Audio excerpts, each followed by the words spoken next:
So welcome to the class. और देखो, पहला है ज्यूरिस्प्रूडेंस, ये हमने कर लिया है। सेकंड था कंपनी लॉ, जिसमें सिर्फ टॉपिक टॉपिक पढ़ना था, बट सब स्टूडेंट्स ने कहा कि मैम पहला क्वेश्चन आंसर का आ जाए हमारे पास सीरीज, फिर आप हमें क्वेश्चन के हिसाब से करवाइएगा। तो ये टॉपिक हमने भी टाल दिया है, ठीक है। और यही नहीं, सारे क्वेश्चन का आंसर जो करना है वो हम लोग करेंगे बेसिक बेयर एक्ट पूरा होने के बाद, क्योंकि हर लॉ का बेयर एक्ट इंपॉर्टेंट होता है, जिसमें जिसमें बेयर एक्ट है। तो इंडियन कॉन्ट्रैक्ट फर्स्ट सेमेस्टर में है। तो कंपनी और इसके बाद तुम लोगों का जो दो मेन बेयर एक्ट है वो है टीपीए, बीएनएसएस, और एक और है बीएसए, ठीक है। तो एक दो तीन चार पांच, और इसके अलावा दो सब्जेक्ट और है ना। सेवंथ पेपर, उसमें तो कुछ है ही नहीं बेयर एक्ट, और एक सिक्स्थ पेपर है, उसमें भी बेयर एक्ट नहीं है, ठीक है। सो इन तीन बेयर एक्ट में से हम टीपीए पढ़ रहे हैं, ओके, बेयर एक्ट का। और चूंकि मैंने कहा कंपनी एक्ट को टाल दिया है, बाकी सिक्स्थ और सेवंथ पेपर का भी क्वेश्चन आंसर सीरीज के साथ ही करेंगे, क्योंकि इसमें फैक्ट ही पढ़ना है, तो अभी फैक्ट पढ़ा देंगे, सेम क्वेश्चन का रहेगा, फिर बाद में बोलोगे मैम किस क्वेश्चन पे है। तो क्वेश्चन तुम लोग का क्लियर हो जाए, उसके बाद फिर हम आंसर के हिसाब से कराएंगे, ठीक। और पहला पेपर का तो जो क्वेश्चन है वही है आंसर, ठीक है। वही टॉपिक तुमको तैयार करके जाना है, सेम क्वेश्चन आएगा, उस पर कोई टेंशन ही नहीं है, ओके। तो इन तीनों में लेकिन बेयर एक्ट आना चाहिए, ओके। तो टीपीए के साथ, चूंकि बीएनएसएस सीआरपीसी एक प्रोसीजरल लॉ है, टाइम लेगा समझने में, तो हम एक शॉर्ट कर लेते हैं भारतीय साक्ष्य अधिनियम, ओके। और टीपीए और भारतीय साक्ष्य अधिनियम दो का बेयर एक्ट चलता है। टीपीए का स्टार्टिंग 3 डेज, और उसके बाद लास्ट का 3 डेज भारतीय साक्ष्य अधिनियम। जब ये दोनों हो जाएगा तो हम लोग लगातार बीएनएसएस पढ़ेंगे, ठीक है, ओके। चलो, तो एक बार भारत साक्ष्य अधिनियम का बेयर एक्ट शुरू करने से पहले देख लेते हैं हम सिलेबस। तो जो स्टूडेंट्स हाफ फर्स्ट सेमेस्टर में ये हमने किया हुआ है, ठीक है, ओके। कंपनी एक्ट भी हमने शुरू किया था और यूनिट 1 कर लिया है, बट इसके आगे सिर्फ क्वेश्चन के हिसाब से करेंगे। सिर्फ यूनिट तो हम लोगों ने इसको यहाँ तक कर लिया है, ठीक है, ओके। फिर भी क्वेश्चन आएगा तो हम लोग पूरा क्वेश्चन फर्स्ट से लास्ट तक करेंगे, ओके। इसमें एक ही एक्ट है, कंपनी एक्ट, लेकिन इसका बेयर एक्ट पढ़ना जरूरी नहीं है, नोट्स से काफी होगा एलएलबी के लिए। उसको बताया टीपीए सेक्शन 53 ए तक पढ़ना है, सेक्शन 6 तक हमने बेयर एक्ट किया हुआ है, ठीक है। और ये चलेगा, इसके साथ दूसरा सब्जेक्ट चलेगा। देखो ये है सीआरपीसी, इसकी जगह हम नया बेयर एक्ट पढ़ेंगे, क्वेश्चन आंसर में हम सीआरपीसी का सेक्शन देखेंगे, ठीक है, क्योंकि कुछ चीजें ही अंतर हुई, बाकी सिर्फ सेक्शन अलग हुआ है, ओके। इसके साथ पुलिस एक्ट भी है, ओके, तो हम लोग पुलिस एक्ट भी देखेंगे, ओके।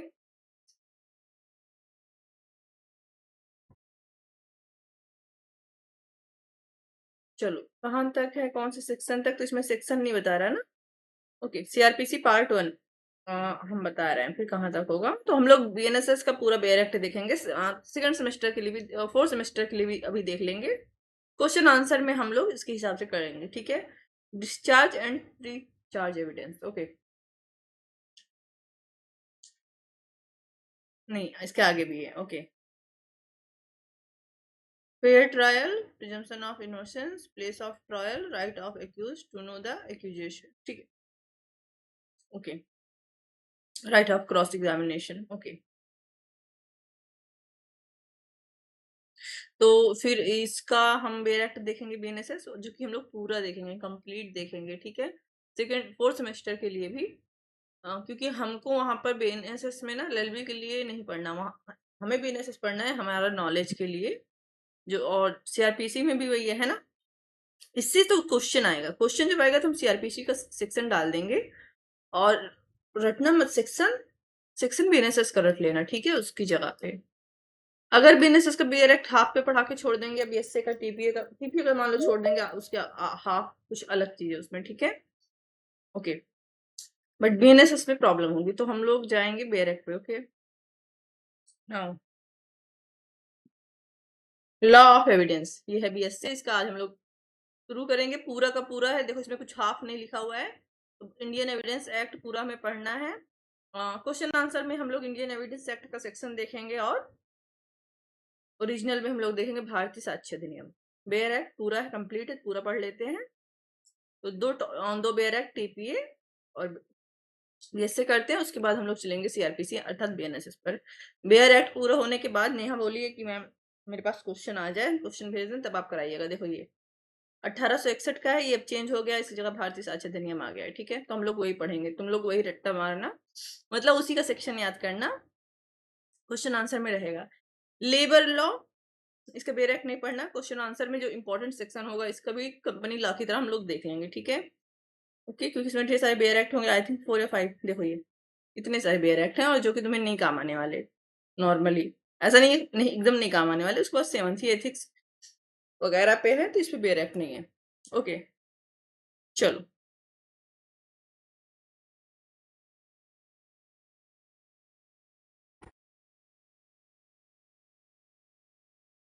तो शुरू करते हैं भारतीय साक्ष्य अधिनियम।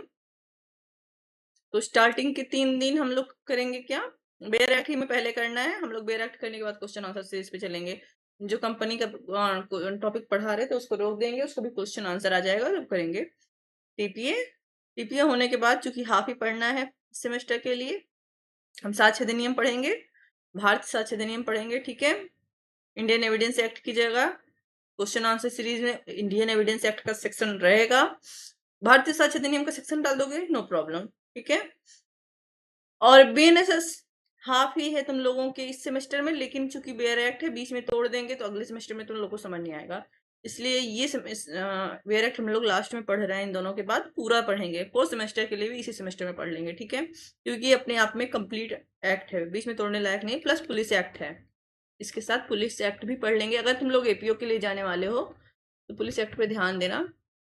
देखो अभी एपीओ की, यूपी एपीओ की वैकेंसी आई है, उसमें ये one of the major subjects में से है, ठीक है, यूपी एपीओ के लिए। Okay, so Indian evidence act 1861 की जगह पे हम पढ़ रहे हैं भारतीय साक्ष्य अधिनियम। शुरू करते हैं, चलो। भारतीय साक्ष्य अधिनियम 2023 इसका नाम है, ठीक है। 2023 का एक्ट नंबर 47 है ये, ओके। 25 दिसंबर 2023 को आया, इससे पहले 23 दिसंबर को भी एक एविडेंस एक्ट साक्ष्य अधिनियम, भारतीय साक्ष्य अधिनियम और आईपीसी की जगह एक्ट बीएनएस और बीएनएसएस 3 इंट्रोड्यूस हुआ था। तो कभी कभी हम गूगल पे अगर डाउनलोड करोगे तुमको वही वाला डाउनलोड हो जाएगा, ठीक है। मैंने वो गलती की थी, मुझे पता नहीं था, तुरंत मतलब निकाल लिया और उसके बाद उसको पढ़ डाला 2 महीने बाद में, जब मेरा मैच नहीं हो तब मैंने अपनी गलती सुधारी, लेकिन ठीक है, ओके। तो अगर तुम लोग गूगल से डाउनलोड कर रहे हो बेयर एक्ट तो देख लेना एक बार, ठीक है। और तुम लोगों ने जस्ट सेकंड पेपर दिया, उस सेकंड सेमेस्टर दिया, उसमें 7th पेपर था, ठीक है। ये निष्पक्ष विचारण के लिए साक्ष्य के साधारण नियमों और सिद्धांतों को समेकित करना।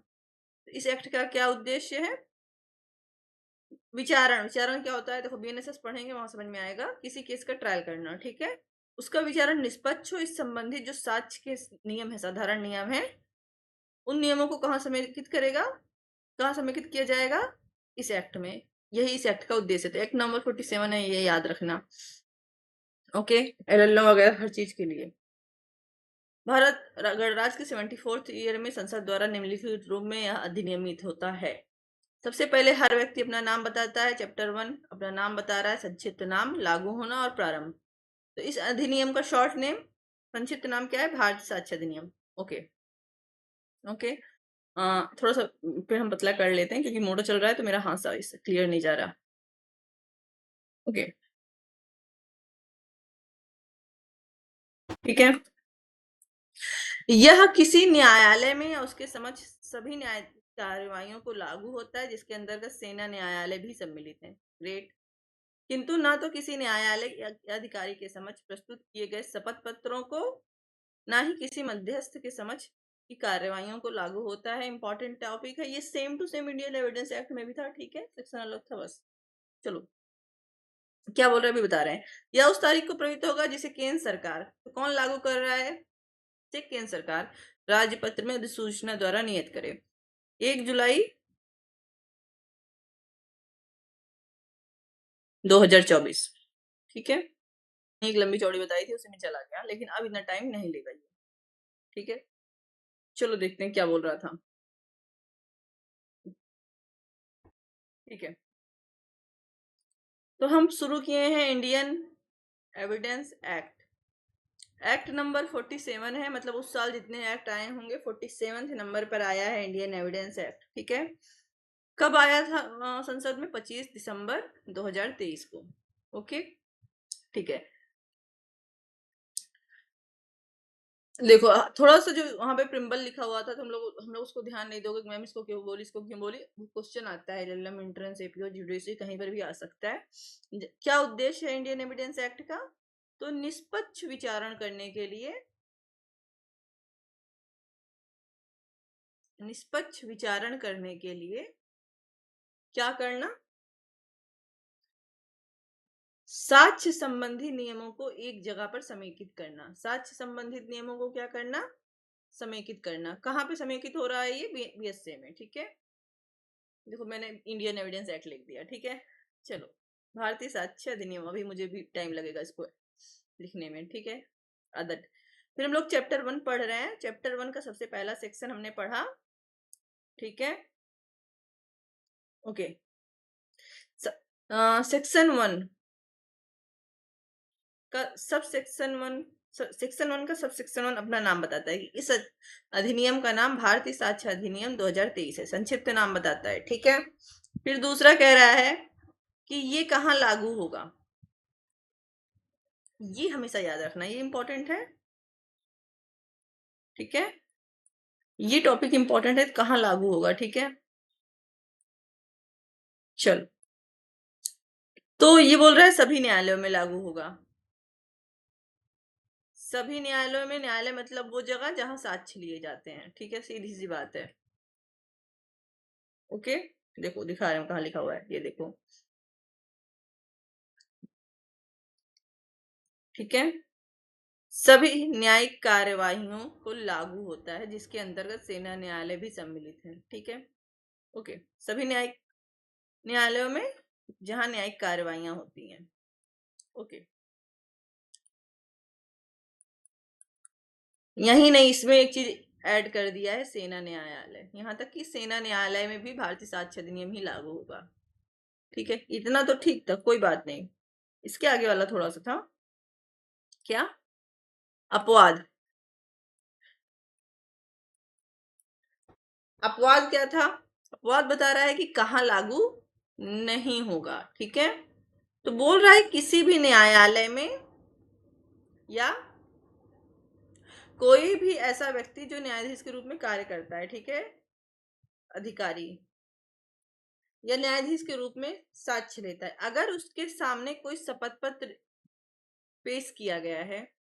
ठीक है, शपथ पत्र पर कोई साक्ष्य पेश किया गया है और मध्यस्थ कार्यवाही, ये दो जगह पे लागू नहीं होगा।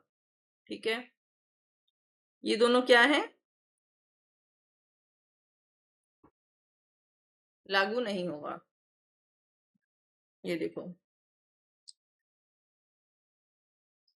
हम्म, तो किसी न्यायालय या अधिकारी के समक्ष प्रस्तुत किए गए शपथ पत्रों पर और ना ही किसी मध्यस्थ के समक्ष की कार्यवाहियों पर लागू नहीं होगा। ओके, ठीक है, समझ में आया? नहीं समझ में आया दोबारा देख लेना। ठीक है, उसके बाद सेक्शन 1 का ही थर्ड पार्ट क्या बोलता है?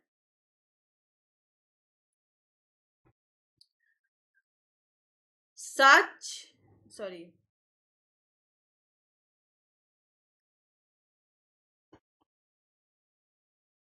इंडियन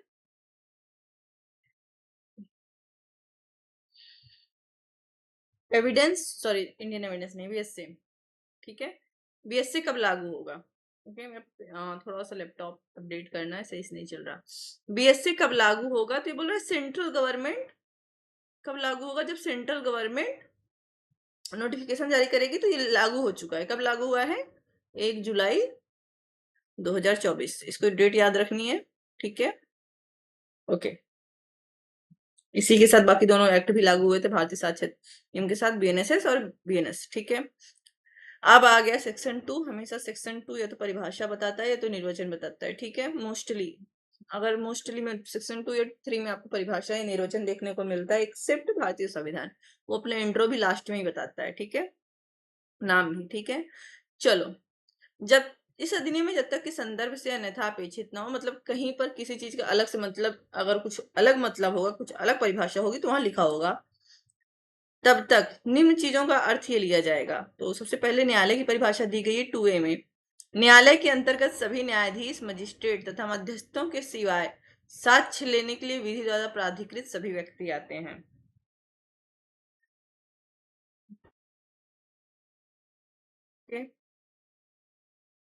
सेक्शन 2 पे चलते हैं एंड कलर चेंज कर देते हैं थोड़ा सा। चलो, सेक्शन 2, ठीक है। और मैं यहीं से इसको थोड़ा सा जूम कर दे रही हूँ क्योंकि सेक्शन 2 में ढेर सारी परिभाषा आएगी, तो यहाँ पे कौन सा सेक्शन ले जाना सही नहीं है, इसीलिए परिभाषा यहाँ डाल के इसी के साथ खींच दूंगी मैं, ठीक है। चलो, परिभाषा सेक्शन 2 में दी गई है और जिसमें सबसे पहली परिभाषा ए है, और ए में किस चीज की परिभाषा दी गई है? न्यायालय की। तो न्यायालय में कौन कौन आएगा? न्यायाधीश, जो भी न्यायिक कार्य करते हैं, ठीक है, न्यायाधीश, देखो ये लिखा हुआ है, सभी न्यायाधीश और मजिस्ट्रेट तथा साक्ष्य लेने के लिए विधि द्वारा प्राधिकृत सभी व्यक्ति आते हैं। न्यायाधीश, मजिस्ट्रेट और कोई अन्य व्यक्ति, कोई भी अन्य प्राधिकृत व्यक्ति जिन्हें साक्ष्य लेने का अधिकार है, जिन्हें साक्ष्य लेने के का अधिकार दिया गया है, ठीक है। ना ऐसा क्यों किया गया है? कोई व्यक्ति न्यायालय नहीं है ना, कोई व्यक्ति जज नहीं है, फिर भी उसको न्यायाधीश माना जा रहा है क्योंकि उसको साक्ष्य लेने के लिए शक्ति प्रदान की जा रही है। इसी में एक चीज और बोला, अपवाद भी बता दिया कि कौन नहीं आएगा न्यायालय में? मध्यस्थ नहीं आएंगे, ये याद रखना है। देखो, ये देखो, मध्यस्थों के सिवाय, ठीक है, मध्यस्थों के सिवाय, अर्थात ये न्यायालय में नहीं आएंगे। ओके। सेक्शन 2 भी निश्चायक सबूत, तो इसको यहाँ बताते हैं, इंपॉर्टेंट, ये सारे फैक्ट इंपॉर्टेंट है, याद रखना। अभिप्रेत है, जब तक कि इस अधिनियम द्वारा एक तथ्य को किसी अन्य तथ्य का निश्चायक सबूत घोषित किया जाता है, वहां न्यायालय उस एक तथ्य के साबित हो जाने पर उस अन्य को साबित हुआ मानेगा और उसे न साबित करने के प्रयोजक के लिए साक्ष्य देने के जाने की अनुमति नहीं देगा। वेरी इंपॉर्टेंट है, हम बता रहे हैं क्या बोल रहा है ये, ठीक है। चलो, सेक्शन 2 भी निश्चायक सबूत की बात कर रहा है, ठीक है। निश्चायक सबूत क्या होता है? ऐसा सबूत जिसका अगर एक तथ्य साबित हो जाए, ठीक है, अगर कोई एक फैक्ट उस सबूत के बारे में कोई एक तथ्य साबित कर दिया जाए तो अन्य तथ्य के बारे में न्यायालय क्या मान लेगा? अपनी एक राय मान लेगा, तथा उस राय को अपनी जो भी धारणा मान ले, तथा उस राय को सॉरी सॉरी सॉरी सॉरी उस राय को, धारणा को जो भी मानेगा वो विधि के अनुसार उसको न साबित करने के लिए सबूत नहीं देने देगा। अर्थात कोई अगर साबित करना चाहे, सबूत देकर उसको गलत साबित करना चाहे, इस तथ्य को गलत साबित करना चाहे, तो कोर्ट क्या करेगा? सबूत नहीं देगा, ठीक है। इसको निश्चायक सबूत लिखा हुआ है। क्या लिखा है? निश्चायक सबूत, ठीक है। ओके,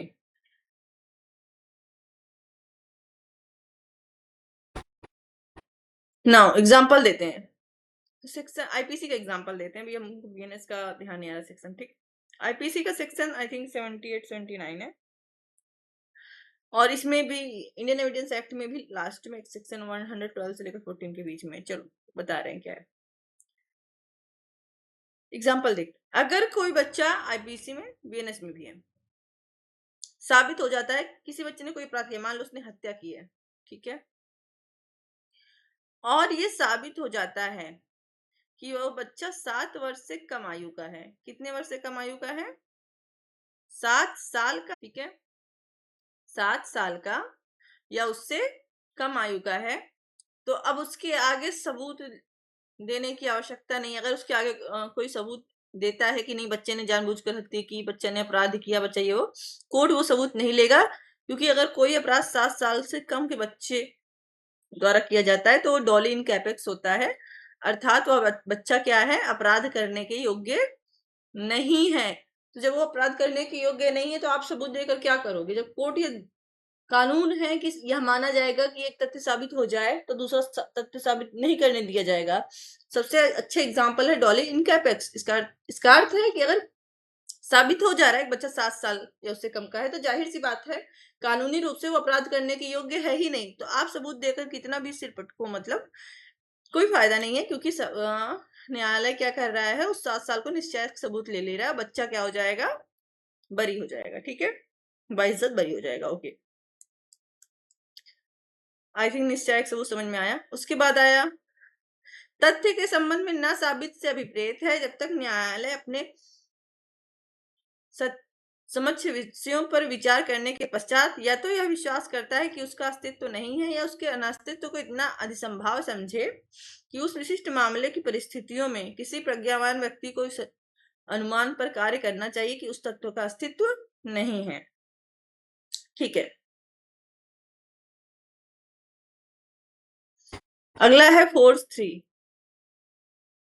और क्या बोलता है? टू सेक्शन 2C और ये बात करता है नासाबित की। ठीक है, नासाबित का क्या मतलब होता है? कि कोई सबूत तथ्य पेश किया गया है, सबूत पेश किया गया है जिस पर न्यायालय यह मानता है, स्वयं न्यायालय यह मानता है या कोई न्यायालय यह विश्वास करता है कि अन्य कोई प्रज्ञावान व्यक्ति भी यही बात मानेगा कि इस बात का कोई सबूत नहीं है जब तक कि उसे साबित ना कर दिया जाए। ठीक है, प्रज्ञावान व्यक्ति भी यह मान लेगा कि ये बात जो है क्या कहते हैं, गलत है।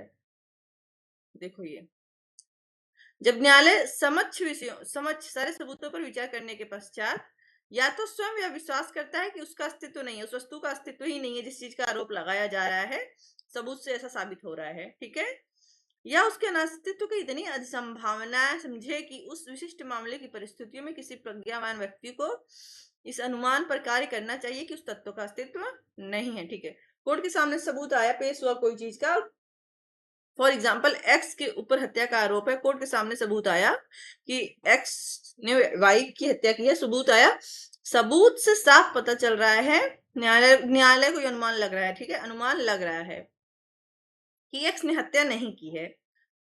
ठीक है, क्यों? ये तो सबूत से पता चल रहा है, ये सबूत ऐसी परिस्थितियां दिखा रहा है कि जिस दिन हत्या हुई उस दिन एक्स उस देश में ही नहीं था, ठीक है, और किसी भी परिस्थिति में आ नहीं सकता था। और यह बात कोई अन्य प्रज्ञावान व्यक्ति भी देखेगा तो मान लेगा, न्यायालय के अलावा भी। ठीक है, नाउ इस चीज में एक बात है, भले यह बात ना साबित है, अर्थात साबित नहीं, ना साबित है, साबित नहीं हुआ दूसरी बात है, ठीक है, बट इसको सबूत देकर बदला जा सकता है, लेकिन इसमें लिखा नहीं इसलिए हम यहाँ पढ़ेंगे नहीं। ठीक है, इस बात को सबूत देकर बदला जा सकता है। ठीक, दस्तावेज वेरी इंपॉर्टेंट, दस्तावेज हमने पढ़ा है जस्ट सेक्शन, तो हम नहीं पढ़ा, बीएनएस की सेक्शन 28 में है। ठीक है, दस्तावेज, ठीक है, और यहाँ पर 2D में है, वेरी इंपॉर्टेंट है, याद रखना, सेम परिभाषा है। दस्तावेज से ऐसा कोई विषय अभिप्रेत है जिसको किसी पदार्थ पर अक्षर, अंक या चिन्हों के साधन द्वारा या उनमें से एक अधिक के साधनों द्वारा अव्यक्त, वर्णित या अन्यथा अभिलेखबद्ध किया गया हो। यह अभिलेखबद्ध शब्द वहां पर नहीं था, बीएनएस में नहीं है, जो उस विषय के अभिलेखन के प्रयोजनों से उपयोग किए जाने को आश्रित हो जिसका प्रयोग किया जा सके और इसके अंतर्गत इलेक्ट्रॉनिक और डिजिटल अभिलेख सम्मिलित है। सेम परिभाषा दी है बीएनएस में, ठीक है, भारतीय न्याय संहिता में। ठीक है, सेक्शन 2 और 8 में, क्योंकि सेक्शन 2 उसमें परिभाषा देता है और इसमें 2D में दी है। चलो एग्जाम्पल है दस्तावेज, मानचित्र, धातुपट, व्यंग चित्र, दस्तावेज इत्यादि। चलो अपने बोर्ड पे चलते हैं, बोर्ड पे समझते हैं दस्तावेज क्या है। सेक्शन 2D दस्तावेज की बात करता है, ठीक है, डॉक्यूमेंट की बात करता है। नाउ दस्तावेज क्या है? किसी धातु पर, किसी वस्तु पर, किसी भी प्रकार की, चाहे लिख कर, ठीक है, चाहे चित्रकला द्वारा, या किसी भी प्रकार से क्या किया जाए, किसी चीज को लिखा जाए, अंकित किया जाए, ठीक है, किसी भी चीज को तो लिखा जाए या अंकित किया जाए। यहां तक तो कॉमन है, पढ़ के समझ में आ जाता है। जो चीज हम इग्नोर करते हैं बेयर एक्ट पढ़ने में वो है ये, ठीक है। देखो, ऐसा विषय विपरीत है किसी पदार्थ पर अक्षर, अंक या चिन्ह के द्वारा, अक्षर मतलब शब्दों में लिखकर, अंक मतलब गिनती में कुछ लिख दो, या चिन्ह मतलब किसी का फिगर बना दो, कोई कुछ भी कर दो, ठीक है, साधन द्वारा, उनमें से एक या अधिक साधन द्वारा। इसका मतलब है कि हो सकता है सिर्फ लिखने की जगह साथ साथ तुमने कोई फिगर भी बना दिया है, कोई चिन्ह भी बना दिया इत्यादि। इसके द्वारा आपने क्या किया? अभिव्यक्त किया है, कुछ बताने की कोशिश की है, कुछ वर्णित किया है या लेखबद्ध किया है, ठीक है, ये भी समझ में आया। बट जो डॉक्यूमेंट पे आपने लिखा है उस विषय के अभिलेखन के प्रयोजन से, ये जो लिखा है ये उपयोग किए जाने को आशायित हो या जिसका उपयोग किया जा सके, अर्थात आशायित हो या न हो, उपयोग किया जा सके। और इसके अंतर्गत इलेक्ट्रॉनिक और डिजिटल अभिलेख भी आते हैं। चलो, तो कोई पदार्थ है, मटेरियल, पदार्थ कुछ भी हो सकता है, पत्थर, पेड़, जिस पर हम कुछ अंकित कर सकते हैं, ठीक है, ओके, लिखकर,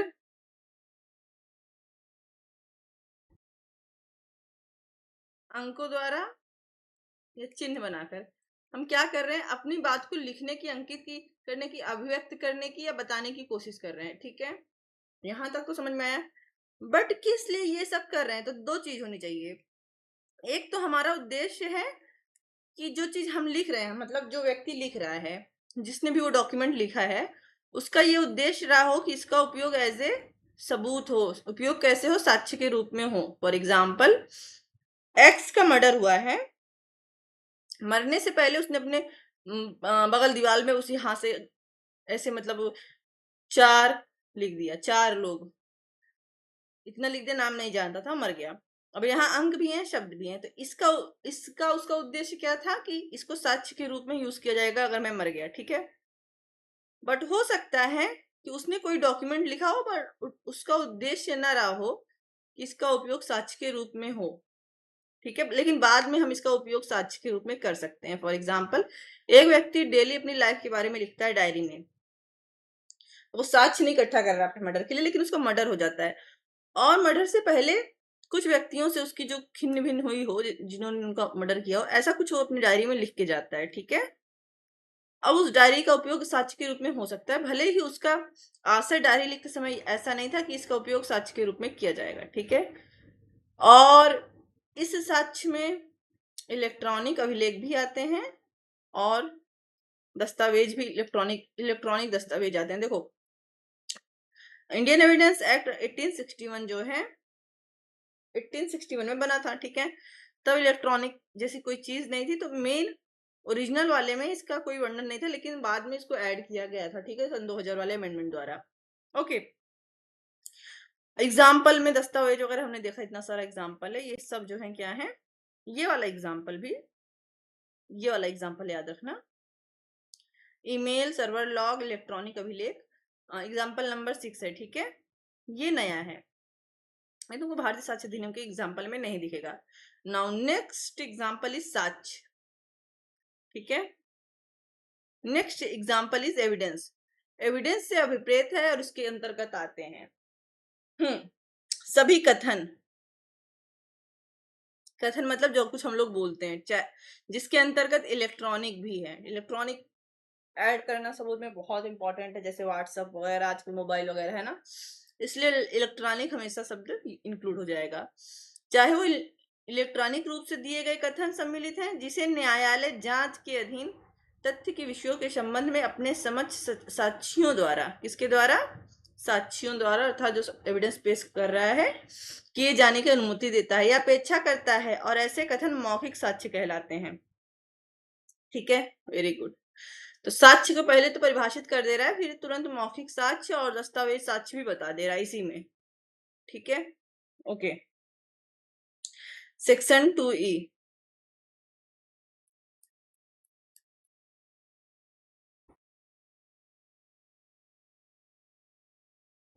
सेक्शन 2E एविडेंस की बात करता है।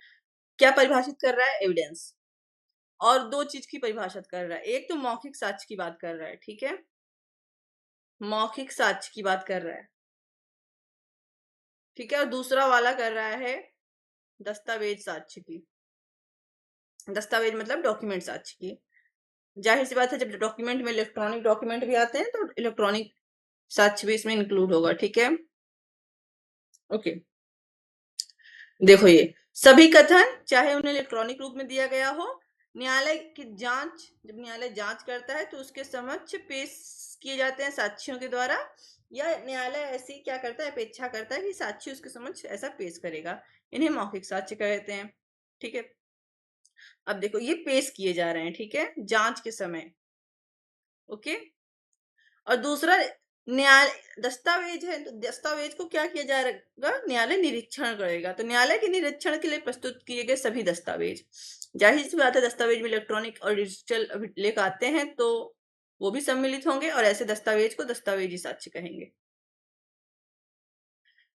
चलो, मौखिक साक्ष्य में सबसे पहले क्या आएगा? कथन। कथन चाहे वो नॉर्मली जो हम लोग बातचीत करते हैं वैसे किया गया हो, ठीक है, और चाहे वो इलेक्ट्रॉनिक रूप से किया गया हो, फोन करके इत्यादि रूप में, ठीक है, चाहे फिर वो इलेक्ट्रॉनिक रूप में भी हो, प्लस यहाँ लगा दे रहे हैं। जब न्यायालय जांच करता है, जब न्यायालय जांच करता है तो जो ये कथन है, ये जो कथन है चाहे इलेक्ट्रॉनिक हो चाहे सामान्य, ठीक है, से किए गए हो, न्यायालय के समक्ष जांच के दौरान साक्षियों द्वारा पेश किया जाता है। साक्षियों के द्वारा स्वयं पेश किया जाता है, भाई लोग अपना सबूत तो देंगे ही, है ना। या न्यायालय ऐसी अपेक्षा करता है कि मेरे समक्ष ऐसे कथन साक्ष्य के रूप में पेश किए जाएं जो उस केस से संबंधित हों, ठीक है, और ऐसे कथनों को मौखिक साक्ष्य कहते हैं। दूसरा है दस्तावेजी साक्ष्य। अब न्यायालय के निरीक्षण के लिए, जब न्यायालय जांच कर रहा है तो उसके निरीक्षण के लिए जो दस्तावेज उस केस से संबंधित, केस नहीं बोलेंगे यहाँ पे, दस्तावेज पेश किए गए हैं न्यायालय के निरीक्षण के लिए, इसमें इलेक्ट्रॉनिक साक्ष्य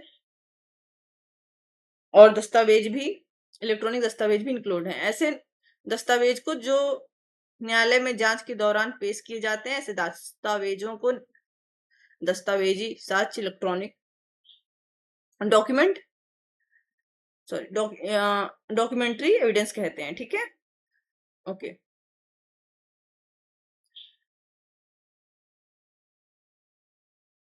सेक्शन 2F तथ्य से अभिप्रेत है और इसके अंतर्गत आते हैं। नाउ फैक्ट क्या होता है? देखो, फैक्ट वो होता है जिसे हमें कोर्ट में साबित करना रहता है, ठीक है,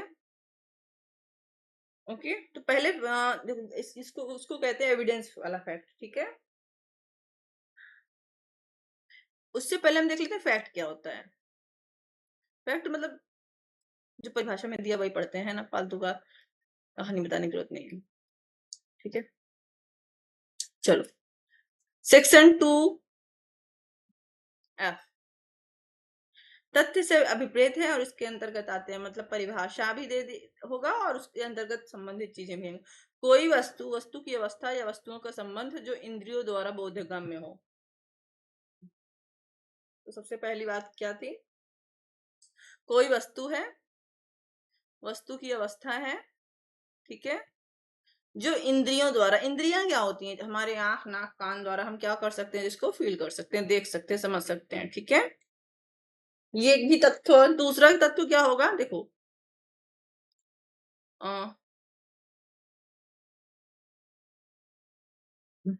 ठीक है, मानसिक दशा, ठीक है।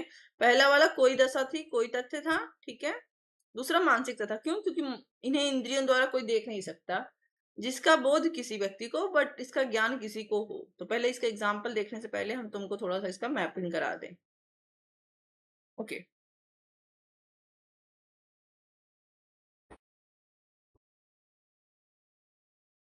सेक्शन 2F तथ्य की बात करता है, याद रखना, फैक्ट, ओके। अब दो चीज इसमें परिभाषित कर रहा है। कह रहा है कि कोई, ठीक है, ऐसी कोई वस्तु की अवस्था या वस्तुओं का संबंध जो इंद्रियों द्वारा बोधगम्य हो, वो भी तथ्य होगा। तो पहला प्रकार का तथ्य क्या है? जो इंद्रियों द्वारा बोधगम्य हो, जिसे हम क्या कर सके, इंद्रियों द्वारा पहचान सकें। जैसे कि आंख से देखकर, नाक से सूंघकर, ठीक है। फॉर एग्जाम्पल किसी का अगर किसी का क्या कहते हैं मर्डर हुआ है, चाकू पड़ा है, तो उसको हम आंख से देख सकते हैं, है ना। तो कोई वस्तु है या उस वस्तु की अवस्था क्या है, या उन वस्तुओं का आपस में संबंध क्या है, ये क्या है, फैक्ट है, ठीक है। और इसकी जांच हम कैसे करते हैं? इंद्रियों द्वारा, चूंकि ये बोधगम्य होती हैं, ठीक है। इनकी जांच हम कैसे करते हैं? देखकर, बोलकर, सुनकर इत्यादि तरीके से, ठीक है, इंद्रियों द्वारा। दूसरा है मानसिक दशा, ठीक है। मानसिक दशा क्या है? मानसिक दशा है ऐसी अवस्था, वस्तुओं की ऐसी अवस्था, मानसिक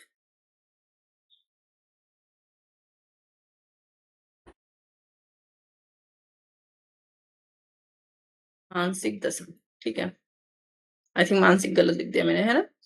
तो मानसिक दशा जो किसी के दिमाग में हो, मन में हो, ठीक है, जिसको मन में किसी को ज्ञान हो, ओके, वो भी फैक्ट है, ठीक है। और मोस्टली, चलो अब इसको साबित कैसे किया जाता है वो यहाँ नहीं पढ़ेंगे, क्वेश्चन आंसर में पढ़ेंगे, ठीक है, क्योंकि हम सिर्फ बेयर एक्ट समझ रहे हैं। चलो एग्जाम्पल देखते हैं। एग्जाम्पल सारे इंपॉर्टेंट है और सब हम यही समझा दे रहे हैं कि अमुक स्थान में अमुक क्रम में अमुक पदार्थ व्यवस्थित है, एक तथ्य है। वो किसी जगह पे कोई चीज रखी हुई है, ये एक फैक्ट है। जैसे कि तुम्हारे घर में कहीं पर नल लगा है, मान लो घर के सामने नल लगा है, ठीक है, ठीक है। या पड़ोसी का घर है, पड़ोसी का घर अमुक स्थान पर है, ठीक है। ये सब अपने आप में एक फैक्ट है, ठीक है। यह कि किसी व्यक्ति ने कुछ सुना या देखा, यह एक तथ्य है, ठीक है। फॉर एग्जाम्पल एक्स ने किसी को सुना कि वो किसी का मर्डर करने जा रहा है, ठीक है, या उसने मर्डर होते हुए देखा, ये एक तथ्य है। यह कि किसी व्यक्ति ने अमूक शब्द कहा, ये भी एक तथ्य है, ठीक है। चलो, तो ये सब इंद्रियों द्वारा बोधगम्य है, तीनों की तीनों इंद्रियों द्वारा बोधगम्य है, तो इंद्रियों का एग्जाम्पल होंगी। फोर्थ एग्जाम्पल जो है ये मानसिक तत्व का है, एग्जाम्पल है। यह कि कोई मनुष्य किसी के बारे में अमूक राय रखता है, अमूक आशय रखता है। आशय, आशय क्यों यहाँ बोल रहे हैं, देखो, अगर आईपीसी पढ़ा हुआ है तो वहां दुराशय था, है ना। तो अपराध करने के लिए दुराशय आवश्यक होता है, ठीक है। यहाँ पे आशय की बात हो रही है। वो आशय सद्भाव पूर्वक है या कपट पूर्वक कार्य करता है, या किसी विशिष्ट शब्द को विशिष्ट भाव में प्रयोग करता है, या उसे किसी विशिष्ट संवेदना का बोध है, किसी भी निर्दिष्ट समय में है या था, यह एक तत्व है, ठीक है। तो ये मानसिक तत्व है, ठीक है। इसको जो है साबित करना पड़ता है। जैसे दुराशय, किसी का मर्डर हुआ, दुराशय वहां पर था कि नहीं, तो किस तथ्य में जाएगा? मानसिक तथ्य में, इतना याद रखना है। चलो, फिर आया 2G, विवादक तथ्य क्या है? ये बहुत इंपॉर्टेंट है, इसको याद, इस मतलब सारे के सारे इंपॉर्टेंट है, क्या ही बताएं। अगर लॉ फील्ड में ही हो एलएलबी के बाद तो याद करना है इसको, ठीक है। विवादक तथ्य से अभिप्रेत है और इसके अंतर्गत आता है कोई भी तथ्य आता है जो स्वयं से या अन्य तथ्यों के संबंध में किसी ऐसे अधिकार, दायित्व या निर्योग्यता के राइट, ड्यूटी या निर्योग्यता के, जिसका किसी वाद या कार्रवाई में दृढ़ कथन किया गया है या उससे इनकार किया गया है, अस्तित्व, अनास्तित्व, प्रकृति या विस्तार की उत्पत्ति अवश्यमेव है। ओके। जब कभी कोई न्यायालय विवादक तथ्य को सिविल प्रक्रिया से संबंधित किसी तत्समय प्रवृत्ति के उपबंधों के अधीन अभिलिखित करता है, तब ऐसे विवादक के उत्तर में जिस कथन का दृढ़ कथन किया जाता है उससे इनकार किया जाना है, वह विवादक है, तो इसी विषय से संबंधित है। सिंपल में समझते हैं क्या बोल रहा है, ठीक है। 2F 2G, विवादक तथ्य मतलब, ठीक है, देखो, विवादक विवादक विवाद्यक सॉरी विवाद्यक तथ्य तो सीधा सा मतलब है वह तथ्य जिसके लिए हम केस लड़ने जा रहे हैं, भाई इस पर कोई केस चल रहा होगा, ठीक है। Okay, fact in issue, fact in issue कहते हैं इसको, ठीक है। ठीक है, जो विवाद्य है। अब मान लो किसी व्यक्ति का किसी प्रकार का अधिकार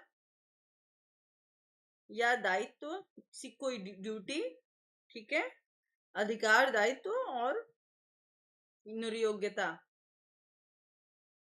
का प्रश्न कोर्ट में उठता है कि यह अधिकार या ये दायित्व या ये निर्योग्यता इस व्यक्ति के पास है, जिसको हम कहेंगे अस्तित्व में है, या इस व्यक्ति के पास नहीं है, अनास्तित्व में है, ठीक है।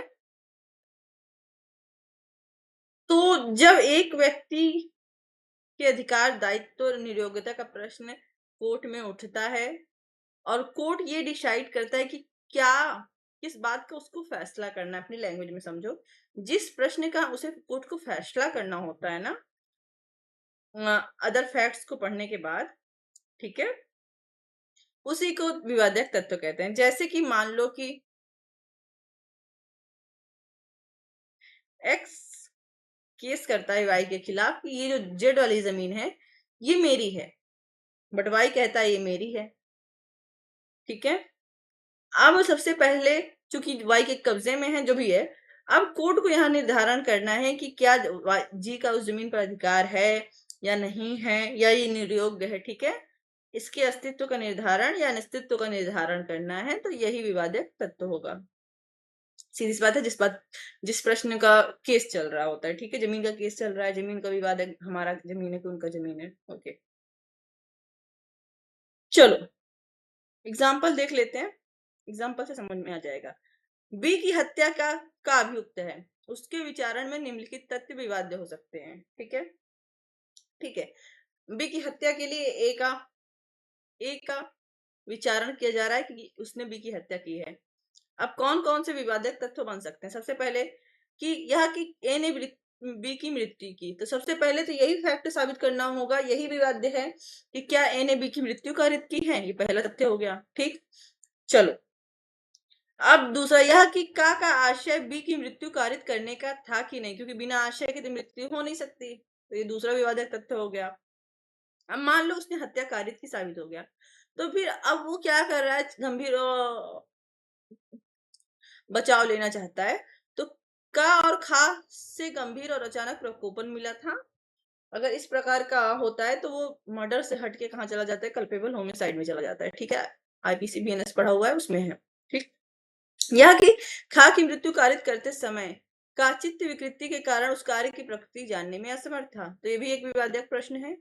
मान लो साबित हो जाता है कि ए ने बी की मर्डर किया, बट फिर एक वकील कहता है सर हमारा जो मुवक्किल है वो तो मानसिक रूप से स्वस्थ ही नहीं है ना। और अगर कोई व्यक्ति मानसिक रूप से स्वस्थ नहीं रहता और हत्या कर देता है, मानसिक स्वास्थ्य का एक लंबा चौड़ा परिभाषा है, ठीक है, हम लोग वहां पढ़ेंगे बीएनएस में। ओके, तब उसको क्या होती है, छूट मिल जाती है, ठीक है। ओके, तो ये सारे तथ्य जो किसी केस के निर्धारण में आवश्यक हो जाते हैं, ठीक है, उनको विवादक तत्व कहते हैं, सॉरी तथ्य कहते हैं, ठीक है, तत्व नहीं। इसके बाद आया उपधारणा कर सकेगा, ये अलग से सेक्शन 4 में आई थिंक था इंडियन एविडेंस एक्ट के, चलो हमें उससे नहीं मतलब है, यहाँ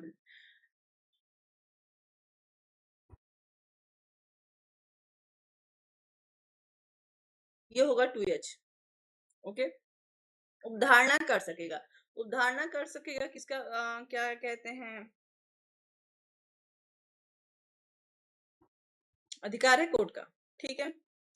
इंग्लिश में होगा मे प्रज्यूम, कर सकेगा लिखा है ना, मे प्रज्यूम, ठीक है। जहां में लिखा रहता है इसका मतलब ये कंफर्म नहीं होता है, मतलब 100% राइट नहीं है, कंप्लीट राइट नहीं है। जहां किस अधिनियम द्वारा यह उल्लंघित है कि न्यायालय किसी तथ्य की उपधारणा कर सकेगा, वहां न्यायालय या तो ऐसे तथ्य का साबित हुआ मान सकेगा जब तक कि वह नासाबित नहीं किया जाता, और या उसके सबूत की मांग कर सकेगा, ठीक है।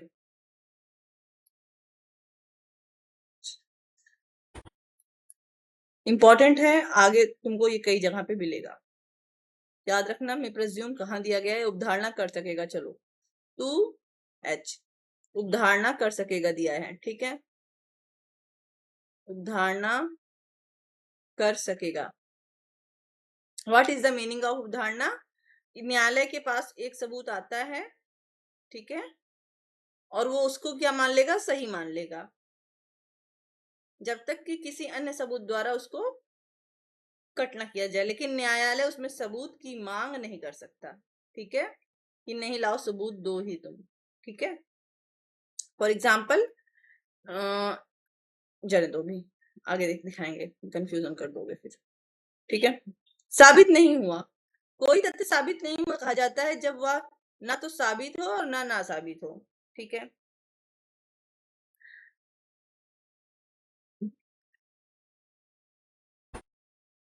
ओके, 2i साबित नहीं हुआ, ठीक है, साबित नहीं हुआ। देखो अभी जस्ट हमने ऊपर पढ़ा था ना साबित, ठीक है।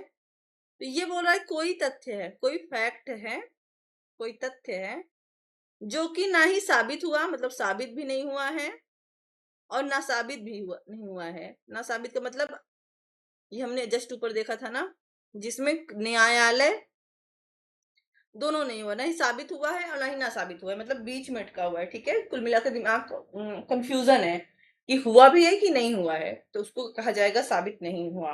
ना साबित हमने ऊपर देखा था, जहां न्यायालय सबूतों को इत्यादि को देखने के बाद ये फैसला करता है कि इस तथ्य का अस्तित्व ही नहीं है। जैसे एक्स ने वाई का मर्डर किया, एक्स पर आरोप है, बट सबूत देखकर लग रहा है कि एक्स ने वाई का मर्डर किया ही नहीं होगा, ठीक है। और सिर्फ न्यायालय ही नहीं बल्कि अन्य कोई समान व्यक्ति भी उस सबूत को, विद्वान व्यक्ति मतलब समझदार व्यक्ति भी उस सबूत को देखेगा तो उसको लगेगा कि एक्स ने वाई का मर्डर नहीं किया है, ठीक है। ये ना साबित था। साबित कहाँ हम पढ़ेंगे? जैसे इसके बाद पढ़ेंगे, ये देखो, ठीक है। ओके, आई के बाद जे में साबित आ गया, ठीक है। कोई तथ्य साबित हुआ कहा जाता है जब न्यायालय अपने सेम है, सेम टू सेम जो ना साबित की परिभाषा थी सेम है, बट ठीक उसका उल्टा है, ठीक है। अपने समक्ष विषयों पर विचार करने के पश्चात विश्वास करे कि उस तत्व का अस्तित्व है, या अस्तित्व को इतना संभाव समझे कि उस विशिष्ट मामले की परिस्थितियों में किसी प्रज्ञावान व्यक्ति को इस अनुमान पर कार्य करना चाहिए कि वह तत्व विराजमान है, ठीक है। साबित के ठीक बाद है ये।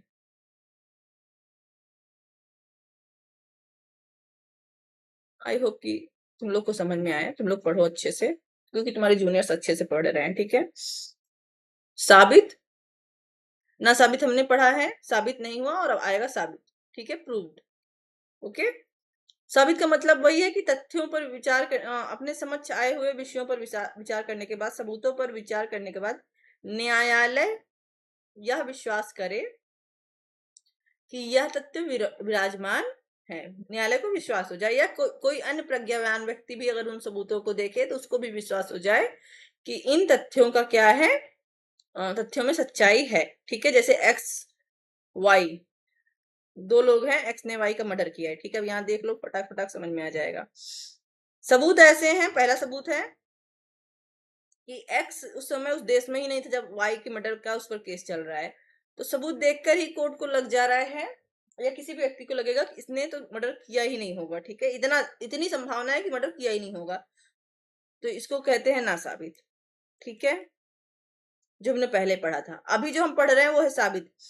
एक्स और वाई का जो हाल है, अर्थात एक्स के ऊपर जो सबूत आरोप लगे हैं कि एक्स ने वाई का मर्डर किया होगा, पूरा मतलब इतना सबूत है कि एक्स ने हाथ में ही चाकू लेकर वो खड़ा था, सामने वाई गिरा पड़ा हुआ था, ठीक है। दो चार लोग साक्षी भी हैं, गवाह भी दिए, हमने चक्कू से मारते हुए वाई को देखा, ठीक है। एक्स चिल्ला रहा था मैं तो तुमको मार डालूंगा। तो ऐसे सबूतों को देखने के बाद न्यायालय को यह राय हो गई है कि भैया इसी ने मर्डर किया है, और अन्य कोई भी व्यक्ति ऐसे सबूतों को देखेगा तो वो भी भरोसा कर लेगा कि इसी ने ही मर्डर किया है, इसको कहते हैं साबित, ठीक है। और इन दोनों के बीच की परिस्थिति है, मान लो कि ऐसा सबूत है जिससे ना ही कंफर्म हो पा रहा है कि उसने हो सकता है मर्डर ना किया हो, और ये भी कंफर्म नहीं हो पा रहा है कि उसने मर्डर किया हो, तो उसको कहते हैं नासाबित, ठीक है। क्या, अब किसी के दिमाग में अगर ये क्वेश्चन चल रहा है क्या होगा अगर कोई ना साबित हो जाए, क्या दंड दिया जाएगा? नहीं। ऐसे में अभियुक्त को, तो हम लोग सीआरपीसी में पढ़ेंगे, मोस्टली क्या होता है, जो अभियुक्त होता है जिस पर आरोप होता है उसको शंका का बचाव मिल जाता है और उस बेल पे चला जाता है, छोड़ दिया जाता है, जब तक कि अन्य कभी किसी के पास अन्य कोई कठोर सबूत ना आ जाए। ठीक है, अच्छे सबूत से कोई पेश ना हो। ओके, अगला फैक्ट है सुसंगत। चलो, एक तथ्य दूसरे तथ्य को सुसंगत कहा जाता है जब तथ्यों की सुसंगति से संबंधित इस अधिनियम के बंधों में निर्दिष्ट प्रकारों में से किसी भी प्रकार से वो तथ्य एक दूसरे से संबद्ध हो। ठीक है, 2K में सुसंगतता दी हुई है, बस परिभाषा याद रखना।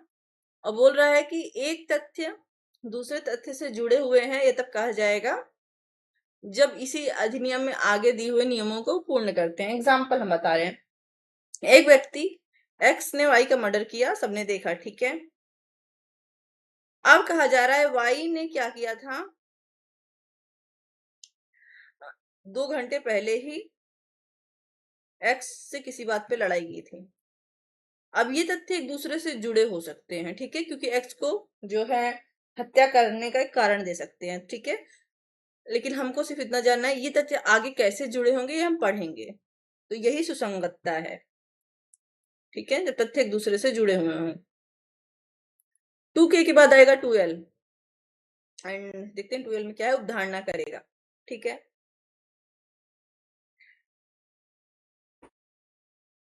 चलो, कोर्ट के सामने इससे पहले वाला जो आया था, उपधारणा कर सकेगा।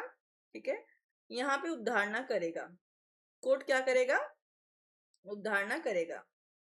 अंतर क्या, देखो, कोर्ट के सामने कोई तथ्य प्रूव हो गया है, अब न्यायालय क्या करेगा, उस तथ्य को मान लेगा। ठीक है, जब तक कि उसको नासाबित ना कर दिया जाए। नासाबित का ठीक से मतलब है कि उसको सबूत देकर खंडित ना कर दिया जाए। ठीक है, सबूत देकर खंडित ना कर दिया जाए। इससे ठीक पहले हमने देखा था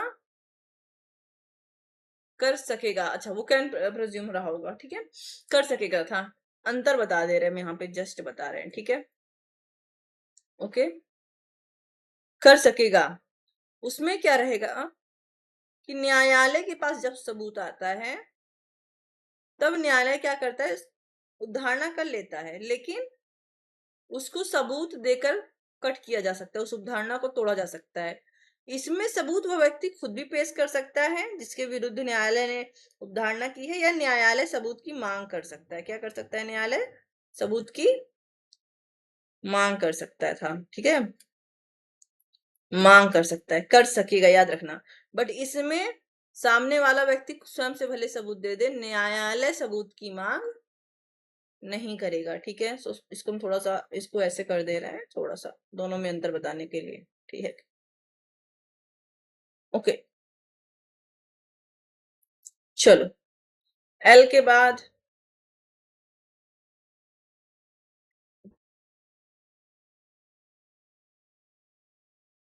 एम, उदाहरणा करेगा। ये तो अभी हुआ, सॉरी, ये तो हुआ, हो गया ये ना, एल ही तो था।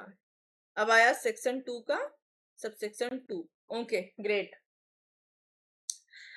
जैसे सेक्शन उसमें भी आया था, बीएनएस में भी हमने देखा था, अगर कोई शब्द यहाँ पर वर्णित है पर परिभाषित नहीं है, लेकिन सूचना प्रौद्योगिकी अधिनियम 2000 में, बीएनएस 2023 में और बीएनएस 2023 में परिभाषित है, तो हम उसका अर्थ वहीं से लेंगे।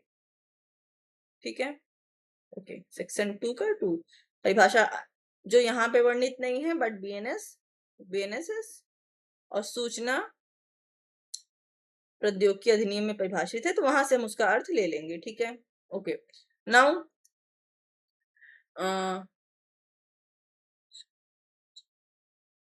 आई थिंक कितना हुआ था,